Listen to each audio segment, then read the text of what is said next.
data in the Pestmanager app is synced with a live content management system. And what that means is we can add new information that becomes available in the Ontario marketplace so that you, the user, has access to it immediately.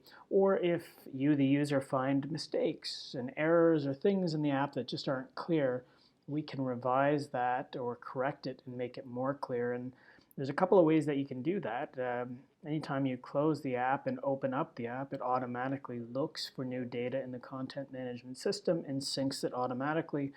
Otherwise, if you've left it open for a long period of time, you can tap on the About button, and in the top right-hand corner, you'll notice a Sync button, and you can tap that on, and it's going to look for new data and then download that new data. And so if you do this on a fairly regular basis, it will maybe take 10-20 seconds to search and download any new data updates. If you haven't used the app in quite some time and we've added a lot of content to it, it could take up to a minute or 2 minutes to sync because if we've added new images of different pests, that can be 40, 50 megabytes of data, and so it just takes some time. So that's how you sync the Pestmanager app and its data with the live content management system so that you can go about your business and find information on products that you are interested in.